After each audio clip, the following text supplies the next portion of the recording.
good? Yeah. All right. My name is Mike Staffa, and I'm excited to start off this TEDxTUJ event. How many people first time to a TEDx event?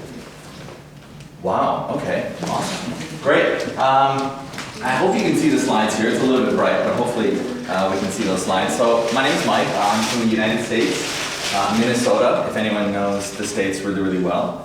So it's very cold in Minnesota, and it's very hot in Japan. So I came here like 2 hours early just to kind of de-sweat. Totally true. So yeah, I've been in Japan for 10 years. I lived in Osaka for 5 years, and I've been living in Tokyo for 5 years. So 10 in total. My Japanese is not the best in the world, unfortunately, and I'm very heavy on the Kansai ben. So actually, when I moved to Tokyo, I didn't realize that I had so much Kansai ben. I thought that was Futsu Nihongo. So that made it a little weird for a while. So yeah, what I do, if you guys can see the slides or not, I'm a comedian. I do improv comedy. So I don't know if you know what improv comedy, does anyone know what improv comedy is? No idea, okay. That's okay. In Japanese, Sokyo Konto. So the idea is that we have no plan, or I have no plan, kind of like today. And we go on stage, and we just roll with it. We just have fun. So if you can see this photo, is there a way we can get these lights off? Is it okay or no? All right, we're going to improv. We're going to roll with it. So right now, if you can see, sort of, it's me and another Japanese member. We're members of the Pirates of Tokyo Bay, which is a Japanese-English improv group. There's actually two groups. So like I said, I lived in Osaka. And so I actually started another group in Osaka 10 years ago called Pirates of Dotombori.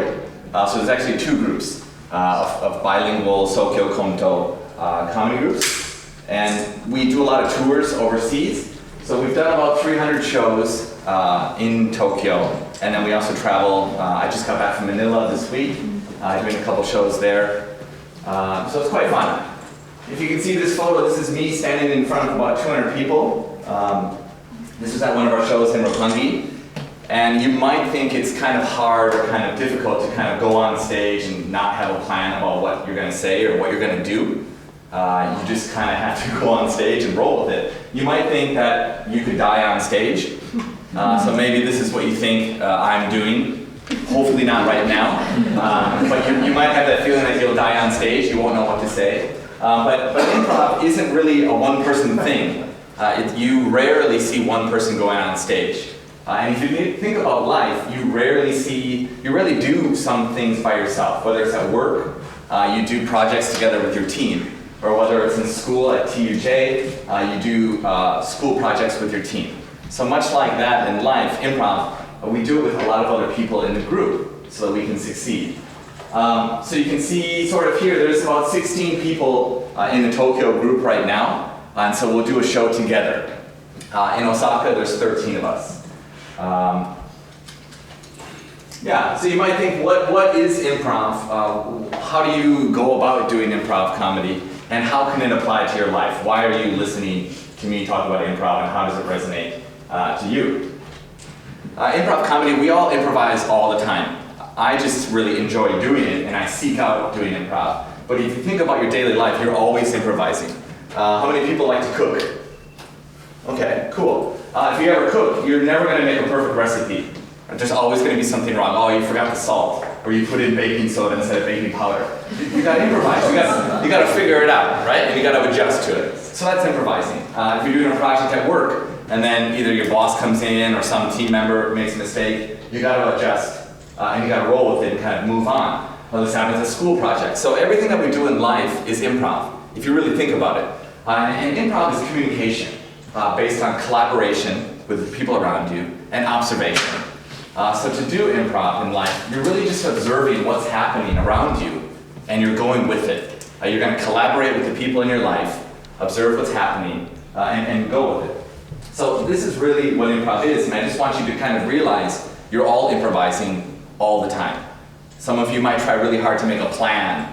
You really figure out all the nuts and bolts, but then life throws a curveball, and you got to adjust. And so that's improv. I just enjoy doing it in front of a lot of people. If you talk to any improviser or anyone who's studied improv or thought about improv for stage performance, ideally they would tell you that there's one rule of improv, and I would hope that every improviser would say this. you always say yes. But that's not it. You always add details. So in improv, you always agree to what your teammates are saying, and then you add some detail. So you don't, if I go on stage and say to another performer, hey mom, how are you doing? And they say, I'm not your mom, I'm your dad. That just breaks it right there, and the audience kind of stops believing, oh, that's weird, right? But then you also don't just say, hi mom, and then stop, because then the whole scene just kind of stops right there, and everyone's like, I don't know what to do now, right? So in improv, we always say yes to whatever's happening, and then you always add some detail. So it takes a lot of trust with the people that you're performing with. And you might think that you could die on stage doing it, but if you know that someone is always going to say yes to whatever you say, it makes you feel really confident.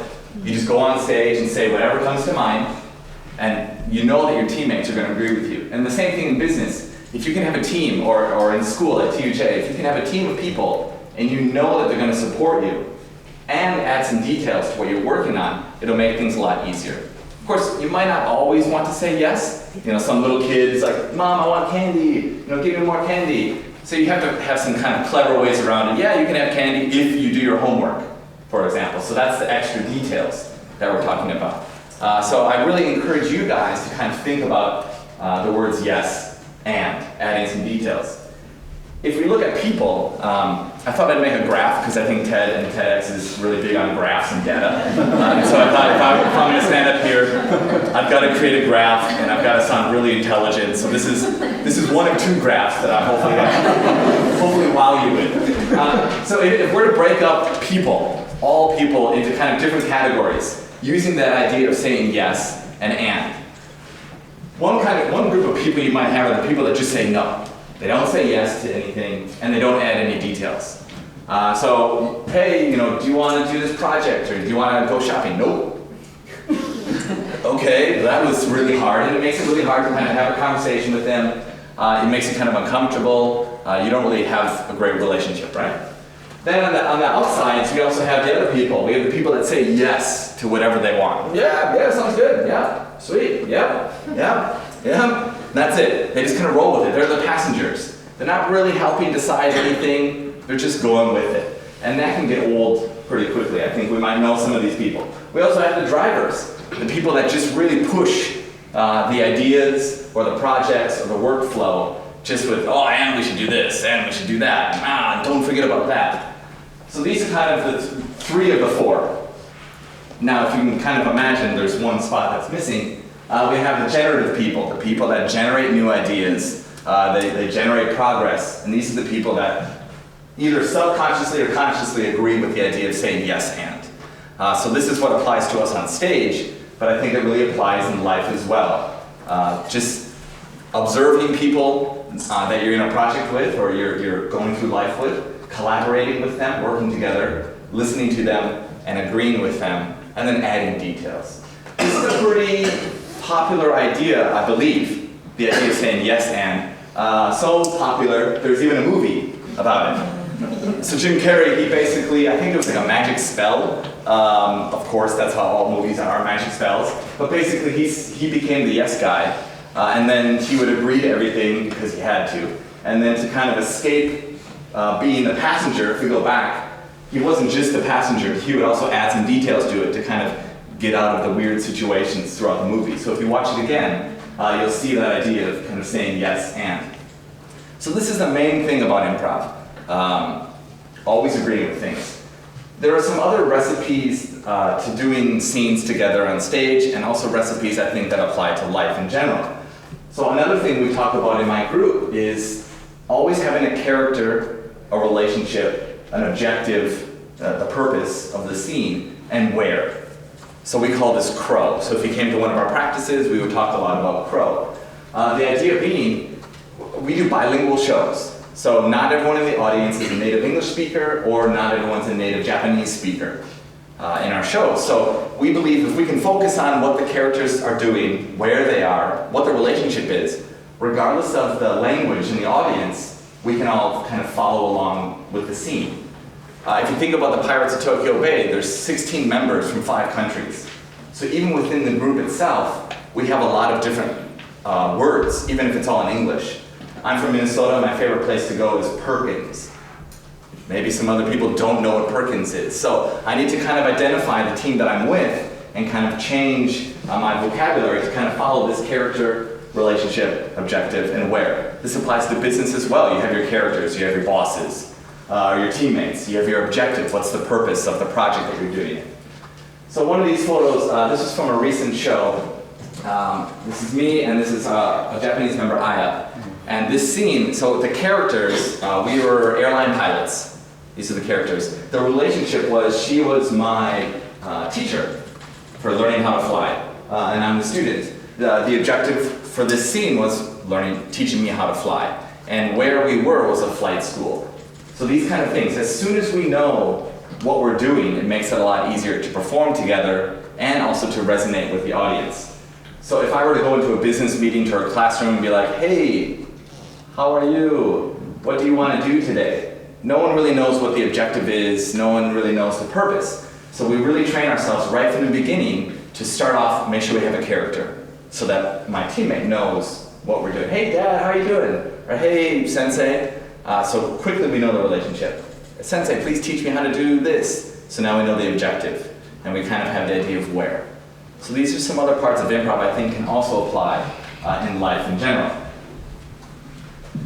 Like I said, about the 16 performers on stage in different countries, it's hard to see, but we also have 200 people in the audience from a whole lot of places across Japan and the Western countries. So we have to really focus on the crow, the characters, the relationship, objective, and where, to really make sure that we can identify and resonate with the audience.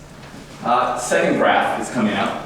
So if we did a Google search, so I just did a quick Google search of comedy, 828 million results for comedy. What I do doing bilingual improv comedy, not so much, 591,000, so 0.07%. It's not really a thing that people do, bilingual improv comedy, which I find that kind of interesting. If we look at some more data, because this is what TED and TEDx is about, data. If I just Google the word laughs, 88 million laughs. If we look at improv comedy, Sokyo Konto, 24 million. And then again, bilingual improv comedy, pretty small sample. If we kind of zoom into these numbers, this is my cool zoom in. Again, we have comedy. Real quick, we have the bilingual improv comedy. But then I decided to just Google some random stuff. So I Googled jokes involving glandular fever. There's more jokes about glandular fever. I don't even know what glandular fever is, but there's more jokes about that than what I do with bilingual improv comedy. There's more jokes about Klingon comedy, a language that doesn't even exist. There's no such, this language, well, it sort of exists if you're really into Star Trek, so forgive me. But there's way more jokes about Klingon comedy than there is about bilingual improv comedy. Why I think that is, you really have to identify with the people on stage and off the stage. But it can be done. I've been doing this for 10 years, so I think we're doing okay. Again, here's some of the pirate members. This was from one of our shows recently. The guys in the black shirts, they're actually from the Osaka group, so they came up and did a show with us. It's important to think about improv and in life. Like I've been saying, when you hear people approach you, hear people with their ideas, I just really challenge you guys to have that idea of saying yes, just right off the bat, and then kind of trying to add some details to it. And one of our recent shows here, it's hard to see, but this is our piano player. And when we went to the venue to play or to do this show, this is an upright piano. So if we actually flipped it around so that he could see the stage, he couldn't see the stage. He would be blocked by the upright piano. So he just improvised it, and he's using the reflection off the black lacquer of the piano as like a mirror, so that he can kind of see what we're doing. So improv applies to pretty much everything that you're doing. Yeah, so this is the Pirates of Tokyo Bay. And myself, Mike Staffa, I just really hope that you guys can take this idea of saying yes and. We're all improvising, like I said, whether it's cooking, whether it's in projects at work. So I challenge you guys to take yes and just collaborate with the people that we're going through in life, because I think life is a game of improv, and I think together we can all succeed. Thank you very much.